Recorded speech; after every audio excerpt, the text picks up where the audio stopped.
Юта закрыл глаза, глубоко вдохнув прохладный горный воздух. Его легкие наполнились тяжестью сырости и хвойного леса. Горы Тотейма в этот день казались укрытыми невидимой завесой, будто отгораживались от остального мира. Узкая тропа, ведущая вверх, была покрыта слоем старых темно-золотистых иголок, которые приглушали шаги. Вдали между деревьями виднелись синие тени, намекающие на приближение к вершине. Но самой вершины никто не видел. Туман, поднимающийся с ущелий, был настолько густым, что казался почти осязаемым. «Зачем мы вообще сюда пришли?» – протянул Дзюн, перебрасывая рюкзак с одного плеча на другое. Его голос, несмотря на раздражение, звучал приглушенно в этой тишине, как будто лес впитывал звуки. «Бросить все ради фильма о какой-то дурацкой базе? Юта, ты уверен, что оно того стоит?» «Уверен», – коротко ответил Юта, не глядя на друга. Он слишком долго вынашивал эту идею, чтобы позволить сомнениям разрушить ее. Заброшенная туристическая база высоко в горах была местом, о котором ходило множество слухов. Исчезновение туристов, странные голоса, исходящие из леса, и письма, якобы написанные пропавшими. Это место идеально подходило для фильма, который Юта мечтал снять. «Я думаю, это круто», – сказала Саки, шагая вперед с удивительной легкостью, словно подъем ее совсем не утомлял. «Мы ведь первые, кто будет снимать здесь. Ты же хотел что-то уникальное, Дзюн». «Уникальное?» – Дзюн хмыкнул. «Уникально было бы сидеть дома и наслаждаться чипсами». «Да брось ты», – вмешался Кента, чуть подтолкнув друга в плечо. «Когда еще у нас будет шанс исследовать такие места? Разве тебе не интересно?» Дзюн молчал. Лишь подняв глаза к вершинам, он тихо сказал: «Здесь слишком тихо, даже для леса». Эми, шагавшая последней, осторожно оглянулась назад. Ее тонкое лицо оставалось спокойным, но взгляд был напряженным.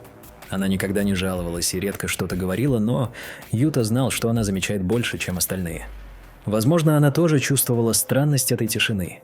Ни пения птиц, ни шелеста ветра. Только их шаги и гулкие удары сердца, которые почему-то казались громче обычного. «Что ты хочешь сказать?» – спросила Саки, посмотрев на Дзюна. «А что, если они все действительно исчезли?» Дзюн неопределенно махнул рукой в сторону туманного горизонта. «Туристы, про которых говорят. Может, их не просто так больше никто не видел?» Юта усмехнулся, хотя внутри его кольнуло легкое беспокойство. Слухи о базе действительно звучали жутко. Кто-то говорил, что это место проклято, что те, кто приходит туда, больше никогда не возвращаются. Но все это были лишь истории, не больше. Он напомнил себе, что у него здесь конкретная цель – снять фильм, который выделится среди миллионов других. Это должно было стать его прорывом. Туристы, возможно, просто заблудились. Он повернулся к группе. Здесь ведь не такая простая местность. Люди умирают в горах постоянно. Умирают? Спасибо. Обнадежил, пробормотал Дзюн, но все-таки продолжил идти. Через несколько часов пути группа достигла базы. Здание возвышалось на краю ущелья, его стены, обшитые потемневшими от времени досками, казались частью окружающего леса. Крыша частично провалилась, а у крыльца виднелись остатки старой вывески, на которой едва можно было разобрать слово «добро пожаловать». Но приветствие это место точно не выражало. «Вот мы и пришли», – объявил Юта, став первым, кто ступил на скрипящие доски крыльца. «Оно выглядит угрожающе», – тихо сказала Эми, наконец подав голос. Она разглядывала стены здания, покрытые глубокими царапинами, словно кто-то проводил когтями по дереву. «Здесь точно никто не живет?» «Конечно, нет». Саки, не дожидаясь остальных, обогнала Юту и толкнула дверь. Доски прогнулись под ее рукой, и сквозь щель донесся запах сырости и старого дерева. О боже, какой тут бардак! Внутри базы выглядело еще хуже. Столы, покрытые толстым слоем пыли, были уставлены старыми тарелками. На одной из них валялась ложка, а в другой чашке виднелись засохшие пятна. В дальнем углу зала стоял ржавый автомат с напитками. Его стекло было треснуто, а кнопки покрылись плесенью. «Как будто люди просто встали и ушли», – пробормотал Кента, проводя пальцем по пыльному столу. «Даже их еда осталась». Юта достал камеру и начал снимать, фиксируя каждую деталь. Он старался не обращать внимания на странный холод, который охватил его сразу, как только он вошел. Это было нормально для старого здания. Влажность, протекающая крыша и ничего сверхъестественного. «Смотри, тут кто-то писал», – позвала Саки, указывая на стену. На деревянной поверхности была вырезана надпись: «Лес не отпускает. Уходите». «Кто-то из туристов», – решил Юта. Но даже он не мог не заметить, что буквы были вырезаны с удивительной аккуратностью. Как будто тот, кто это делал, провел здесь очень много времени. Дзюн остался у двери, его глаза все время были устремлены наружу, на лес. Он вдруг сказал: «Вы слышите? Голоса». «Какие голоса?» Юта нахмурился. «Наши», – тихо ответил он. «Они где-то там». Группа замерла. За дверью лес по-прежнему был тих. Но когда Юта прислушался, он вдруг понял, что Дзюн прав. Его собственный голос, произнесший что-то невнятное, отразился откуда-то издалека, будто повторился шепотом. Голос звучал приглушенно, но неестественно четко, словно лес играл с ними. «Это просто эхо», – уверенно сказал Юта, хотя внутри все похолодело. «Горы. Звук отражается». Но его камера, которую он продолжал держать включенной, начала записывать что-то странное. Гулкое повторение их слов звучало ближе, чем казалось в реальности. Саки выглянула наружу, но никого не увидела. «Здесь слишком странно», – сказала она, отступая от двери. «Юта, мы ведь просто снимем и уйдем? Ты же обещал, что это будет быстро». Юта хотел ответить, но его голос, отразившийся из леса, сказал это за него. «Быстро, быстро, быстро». Тишина снова повисла, но ее уже нельзя было назвать обычной. Лес их слушал. К ночи база словно ожила. Не в буквальном смысле. Здание оставалось таким же темным и заброшенным, но в воздухе появилось ощущение, будто стены слушают. Юта сидел за импровизированным столом, пересматривая записи на камере. За день он успел заснять достаточно материалов: разрушенные комнаты, заросшие лестницы, сломанные шкафы. Все это выглядело жутко, но недостаточно, чтобы создать действительно пугающую атмосферу. Однако ему хотелось верить, что ночные съемки дадут больше. «Здесь нет ничего, что могло бы оправдать эти слухи», – сказал он, выключая камеру. Его голос звучал уверенно, но пальцы невольно сжались на ремешке камеры. «Слухи могут быть правдой», – вмешалась Саки. Она сидела на полу, скрестив ноги, и лениво играла с фонариком. Ее уверенность начала таять еще на подходе к базе, но она старалась держать себя в руках. «Ты ведь сам слышал этот странный звук. Это эхо. Оно не похоже на обычное. Ты веришь в призраков?» – хмыкнул Дзюн, вытаскивая из рюкзака банку газировки. Его лицо оставалось спокойным, но глаза метались между дверью и окнами, словно он ждал, что в любую секунду там покажется что-то чужое. «Нет», – призналась Саки, но тут же добавила. «Но это место, оно не такое, как другие». «Это просто ветер», – вставил Кента, сжегший весь день на попытке пошутить над ситуацией. Теперь его тон звучал более серьезно. «Горы такие. Ты слышишь отражение звука, и мозг начинает играть с тобой. Ты слышал что-то, а через минуту кажется, что это совсем другое». «Тогда почему голос звучал как наш?» – спросила Эми. Она сидела в углу, поджав ноги, и держала перед собой блокнот, который не открывала с самого начала экспедиции. Впервые за день она заговорила, но ее тихий голос заставил всех замереть. «У отражения не может быть интонации. Оно просто копирует звук». «Но в лесу?» – голос повторил слова Юты, а затем произнес что-то еще. Юта поднял голову. Он пытался вспомнить, что именно он слышал, но память словно отказывалась помогать. Его слова действительно прозвучали из леса, но затем голос начал шептать нечто невнятное, что не поддавалось расшифровке. Он списал это на нервы и усталость, но теперь, слушая Эми, почувствовал легкую дрожь. «Ты просто все преувеличиваешь», – бросил он, стараясь разрядить атмосферу. «Ночь, горы, холод и наши собственные страхи. Вот и все». Однако его слова не подействовали. Никто не засмеялся, даже Кента. Комната снова погрузилась в тишину. Где-то за окном скрипнула доска, но на это никто не обратил внимания. За целый день они привыкли к звукам старого здания. Но лес за окнами оставался черным провалом, будто он не просто поглощал свет, а намеренно отталкивал его. «Вы только посмотрите», – сказал Дзюн, направляя фонарь на стену у входа. «Здесь что-то написано». Юта подошел ближе, пригнувшись, чтобы рассмотреть текст. На старом потрескавшемся дереве был вырезан глубокий текст, надпись, выжившая несмотря на годы. «Не говорите, не слушайте. Лес отзовется». Слова заставили внутри все перевернуться. Это было не просто предупреждение, это звучало как приказ. Юта провел пальцем по буквам, ощутив холод древесины, пронизанной невидимой сыростью. Кто мог оставить это послание? И почему? «Это просто туристы», – сказал он, стараясь прогнать нарастающее беспокойство. «Местные байки, чтобы напугать новичков». Но даже он не мог в это поверить. В этом месте было что-то неправильное. Воздух, которым было тяжело дышать, тишина, которая казалась слишком плотной, Лес был здесь не просто окружающим пейзажем, он был частью самого здания, частью их присутствия здесь. Саки внезапно поднялась и подошла к окну. Ее лицо напряглось, словно она вслушивалась во что-то. Через несколько секунд она спросила: «Вы слышали?» Кто-то сказал мое имя. Все замерли. Никто больше ничего не слышал, но ее голос звучал слишком убедительно. Она повернулась к двери и сделала шаг вперед.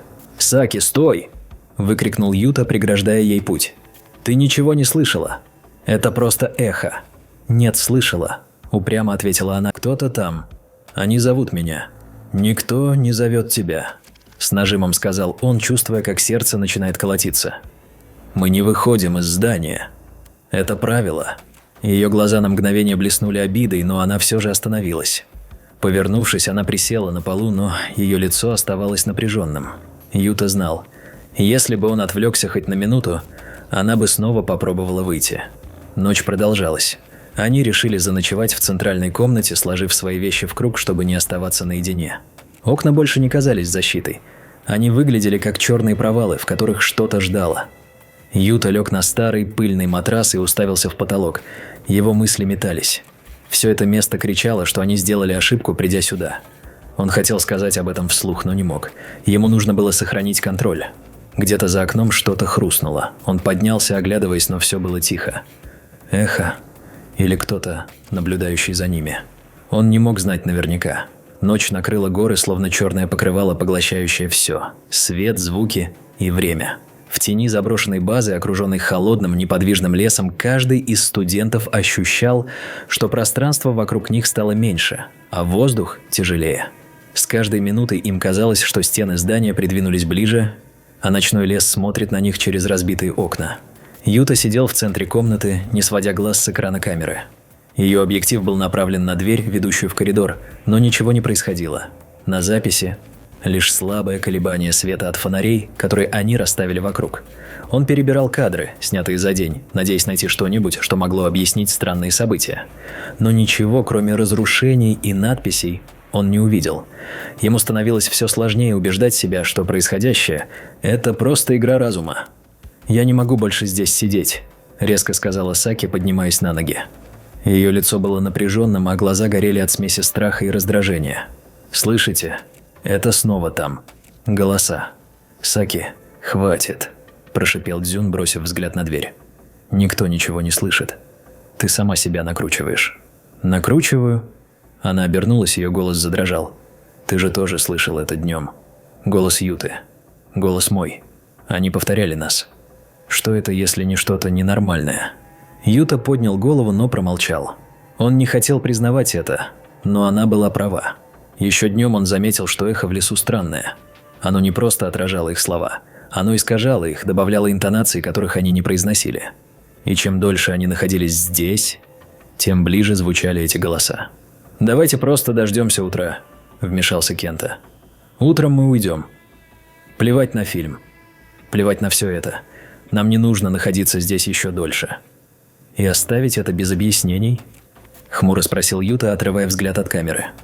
«Если мы уедем сейчас, мы ничего не узнаем. Никто никогда не узнает, что здесь происходит. А если узнаем, что это изменит?» Голос Эми прозвучал неожиданно громко. Она сидела в углу, сжимая в руках блокнот, который так и не открыла за весь день. «Посмотри на нас, Юта. Мы здесь одни. Если с нами что-то случится, никто нас не найдет». Эти слова пробрали всех. Комната погрузилась в тишину, нарушаемую лишь редким потрескиванием стены от холода. За окном лес стоял безмолвным, словно ожидал, когда они решат, кто выйдет первым. «Ладно, я пойду», – вдруг сказала Саки. Ее голос прозвучал твердо, хотя руки дрожали. «Я слышала это. Я слышала свой голос. Если я не проверю, я просто сойду с ума». «Ты никуда не пойдешь», – резко выкрикнул Юта, вставая. «Ты понимаешь, насколько это опасно?» «Опасно?» Она повернулась к нему, ее лицо исказила странная улыбка. «Я просто проверю, что это. Если что, я вернусь». «Нет!» Юта схватил ее за руку, но она выдернула ее, и прежде чем кто-то успел ее остановить, Саки распахнула дверь. «Саки!» – крикнул Кента, бросаясь за ней. Но было уже поздно. Она шагнула за порог, и ее силуэт исчез в густой темноте коридора. В комнате повисла тишина, ни шагов, ни звуков ее дыхания, только слабое завывание ветра, пробивающееся сквозь трещины здания. «Черт!» – прошептал Дзюн, поднимаясь. «Я пойду за ней». «Нет», – резко сказал Юта, но его голос прозвучал неубедительно. Дзюн только бросил на него взгляд, полный раздражения и страха, и шагнул к двери. «Она одна. Если что-то случится...» Он не договорил. Его фигура растворилась в темноте коридора, оставив остальных троих в комнате. Время словно застыло. Юта, Кента и Эми сидели, боясь пошевелиться, прислушиваясь к каждому звуку. Где-то далеко раздался крик. Громкий, резкий, полный ужаса. Юта понял, что это был Дзюн. Но через несколько секунд крик повторился, только теперь это был не просто его голос.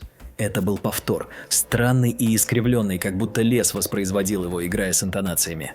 «Дзюн, возвращайся!» – закричал Кента, выбегая в коридор. Но Юта схватил его за плечо. «Нет, никто больше не выходит. Но они там. Мы не можем просто...» Кента замолчал, когда из леса снова донесся крик. Но на этот раз это был голос Саки. И она звала его по имени. «Кента», – прошептала Эми, ее лицо было белым, как мел.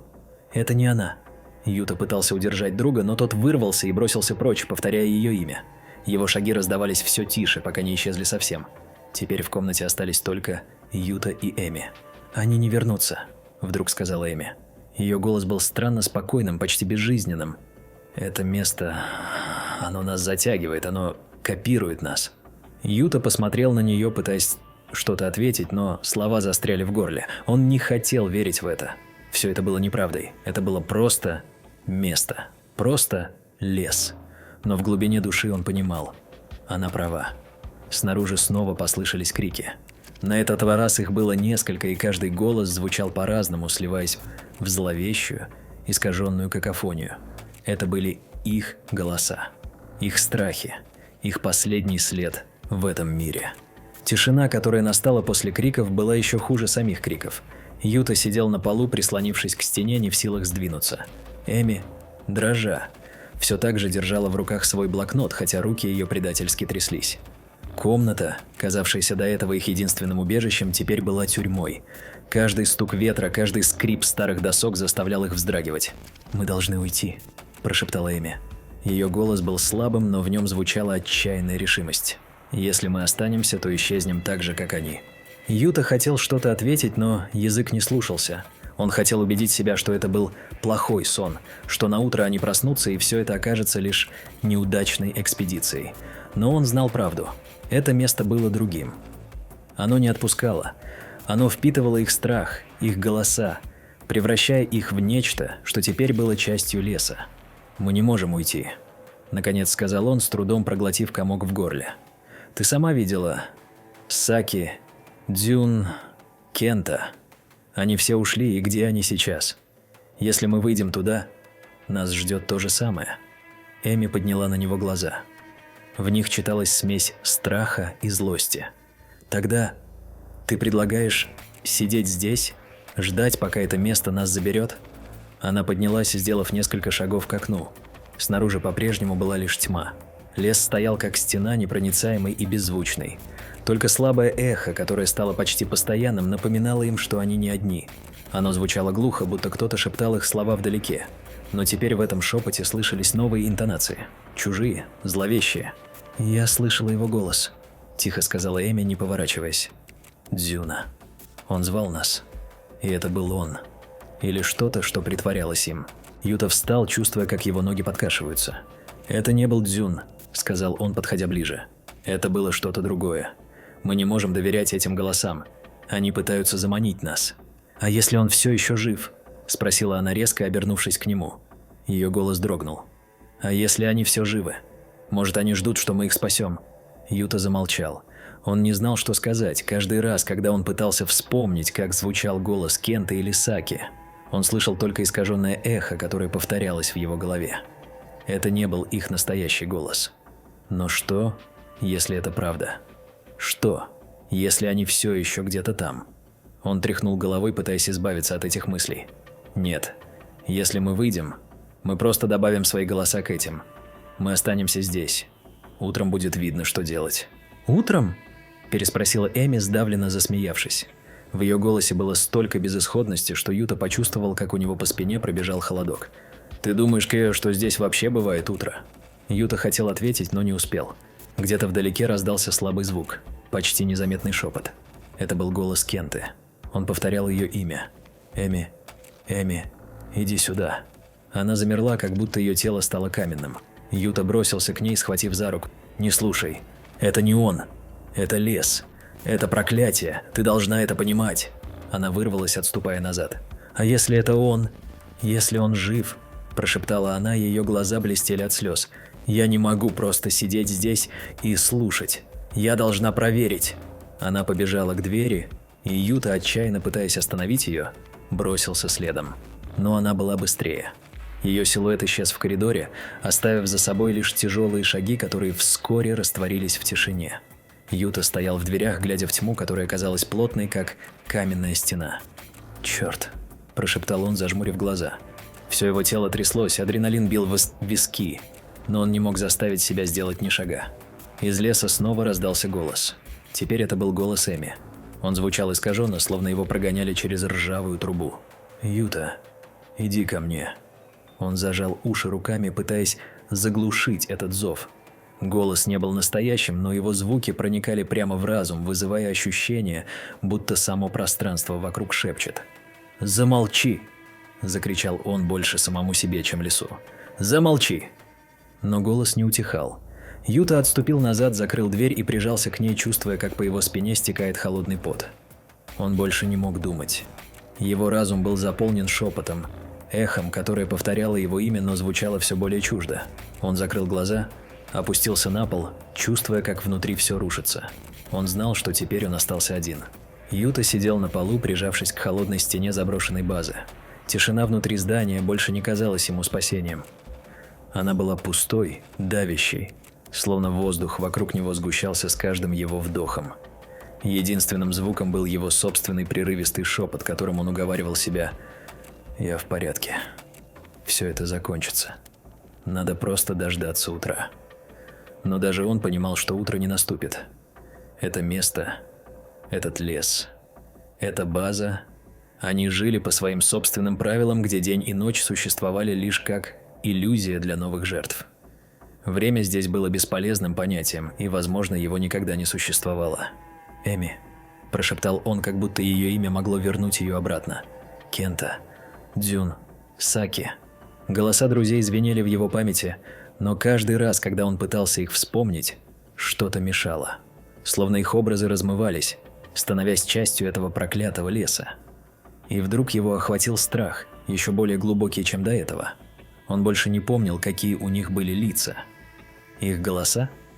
Они звучали слишком неестественно, слишком приглушенно. Были ли они вообще реальными? Нет. Юта прижал руки к голове, отчаянно пытаясь удержать хоть что-то, что связывало его с реальностью.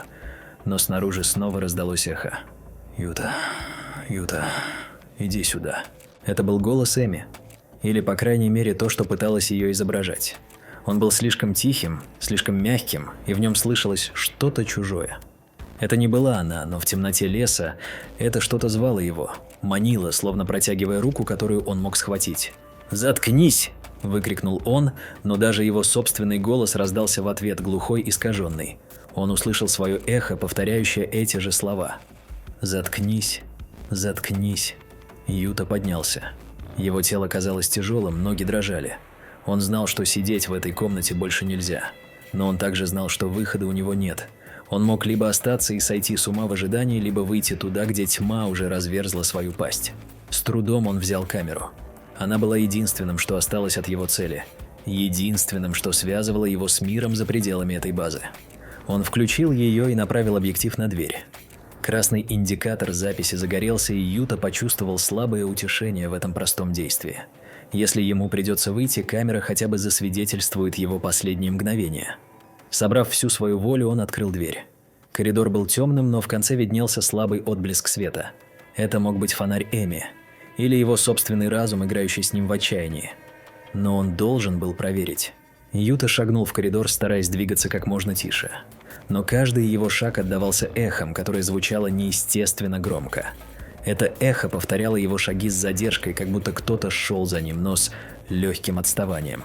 «Это просто звук», – сказал он себе вслух, надеясь, что его слова заглушат нарастающую панику. Но его голос снова отозвался эхом.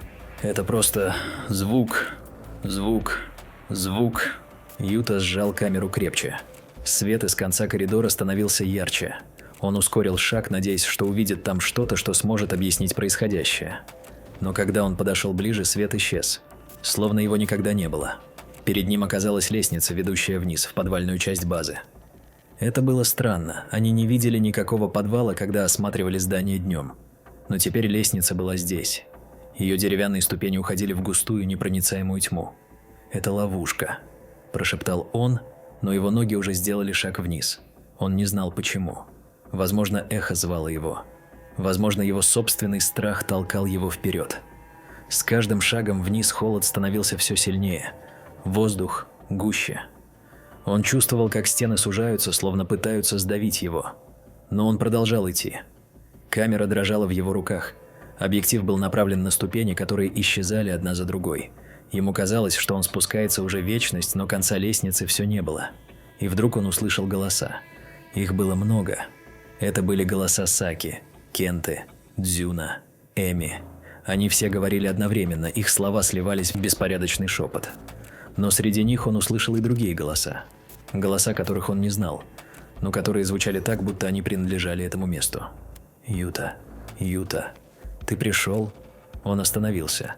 Его дыхание стало прерывистым. Свет камеры выхватил что-то впереди. Это была дверь. Старая, деревянная, покрытая трещинами и мхом.